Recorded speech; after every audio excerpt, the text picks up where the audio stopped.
Regan Slaymaker for NotJustBoxing, and I have the pleasure to be joined by the owner and head trainer at Long's ABC, Billy Long. Billy, it's a pleasure, mate.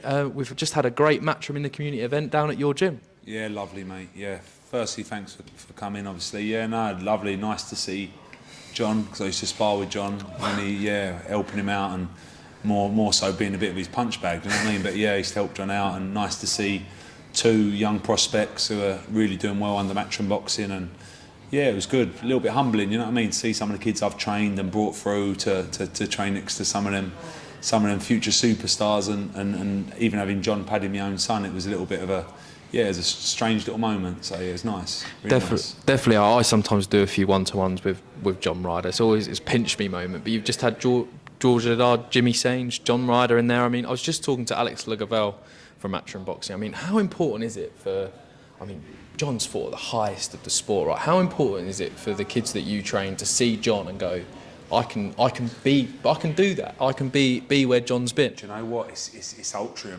important, and even more so to know, like, if you speak to John about his amateur pedigree, he had loads of amateurs, but I don't think he was sort of out there winning as much as what he did as a pro. He was a hell of a lot better as a pro as what he was an amateur. And I always say to these kids, look, don't ever try and do as much as you can as an amateur. And if you can especially with Matchroom now, you look at the boxes they take, like, go and get as well schooled as you can, go and try and win as much as you can. And you probably listened into the conversation. Look, we talk about winning, but you know, as an amateur boxer, it's so important to lose, because I say to the kids, you learn from your loss, and your attitude from that loss is what's going to determine the outcome and create and shape you. And they would, and Jimmy and George was saying it's so important, and I agree. But yeah, I mean, it's unbelievable. Like, and the setup you've got in there, mate. Even Jimmy Sainz was just saying you've got an excellent setup in here as well. We are. Yeah, I've made a makeshift camera studio in your third ring as well in here. But yeah, Billy, I want to touch, Billy. What made you start up your own amateur boxing club? It was never really meant to happen. So when I wasn't a great pro. I started boxing too late. I won't go into that. But I started in the back of a pub with just creating something for my own sons, because my little boy plays football, and my others were all three of them were playing football. But I set something up for them, and a little boy who's like my own son, really, little Jackson. And it just spiralled out of control, mate. It spiralled out of control, and I don't think it was ever meant to happen.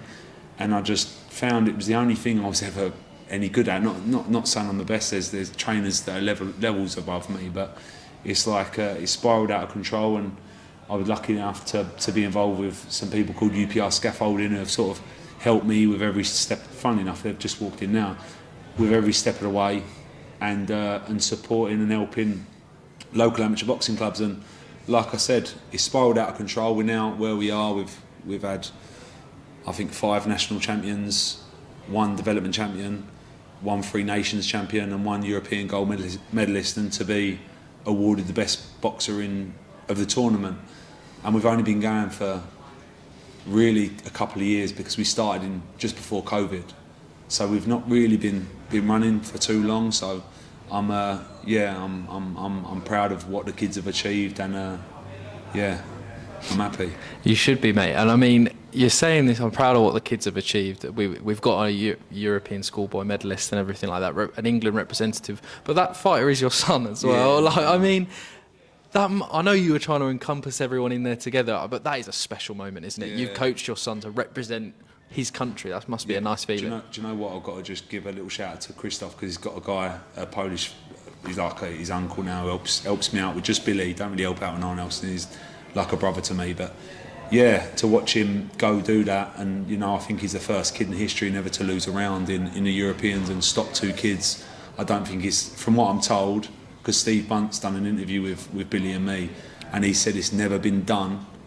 And to stop kids and not to lose a round on 1 judge's scorecard, and especially to do what he did to Russia, and so that was, I pinch myself sometimes, because you know, to see what my kids are doing is unbelievable. Do you know what I mean, mate? I'm humbled. Definitely, mate, as well. And obviously you mentioned all the champions that you've got in there, and obviously this is just literally off Chelmsford High Street as well. I mean, how rewarding is it to see a kid come in here, maybe the first time ever in a boxing gym, and then you train them they might not even train to be a champion, but train them to get their first win, How rewarding is that for you as a coach? Do you know what? I'll take it back a little bit. I was just speaking to John Ryder, and he's got his little boy and girl, and he was saying his boy wants to get his boy into boxing. And we started quite young here. And some part of this is a business for me. So I just said to him, look, we let the kids have fun here, and then if they want to take it seriously, I sort of hand pluck them. So yeah, it's really rewarding, but it's also rewarding for us to just make sure to know that we're giving people more than just fighting. And that's why when I started spiraling out of control, I said, look, I'm going to make boxing in Chelmsford for everyone.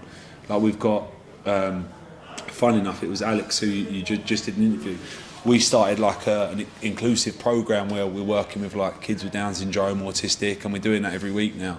And that has been absolutely incredible. And that's probably been more rewarding to me than any win I've ever had with a kid, because of how I feel knowing that they would have never been given an opportunity to box other than if they did it with me. So yeah, look, it's lovely, going back to your question, it's lovely to get a kid his win, but to just know I'm touching and changing lives with boxing, that's a little bit more rewarding for me, do you know what I mean? So yeah. Definitely, I'm going to put on all the links to the things that you've mentioned in the description of this video, so everyone can see the great work that you guys are doing as well. Billy, before I ask my last question, I do want to shout out some mutual friends of ours, Rob Pivers and Lee Honeywood from Past Soccer. They've mentioned that I should come to the gym a long time ago, and now I'm finally here, thanks to Matchroom Boxing. And rest in peace to Brian as well. So sure. Give him a little bit of a prop there. Bless his heart, man. Good man, yeah. And like I said, they helped my son get to where he is. My son started his journey with them, my other boy, and then obviously he's at Tottenham, and he's also a national champion as well. But Definitely, and I echo those thoughts about Brian Honeywood, one of the greatest men that has ever lived, by the way, as well. But Billy, final one before I get emotional asking this last question. We ask everyone who comes on the channel this. When all's said and done, what does boxing mean to you? That's a great question. It's just life, I suppose. Without boxing, I probably wouldn't be here, mate. I know people say that, and it's like everyone says it, but I've got nothing else, mate. I've got, like, from doing one-to-ones to going around Europe it's life, mate. It gives me life. So it's me. Boxing is me, and without boxing, and what it means to me is absolutely everything. Because if I'm not training a kid, I'm watching boxing. If I'm not watching boxing, I'm most of my holidays now boxing, mate. I go away and my missus is like, when are we going to go away? I'm saying we're going to Portugal, baby, in 2 months. She goes, no, we're going boxing. I said, but it's still in the sun. So it's like, I don't know. Yeah, it's life, mate. It's life. That's it. It definitely is. That sounds like every single conversation I have with my missus as well. Billy Long, it's been an absolute pleasure. Thank you very much for your time today, mate. I wish you nothing but success. Cheers, mate.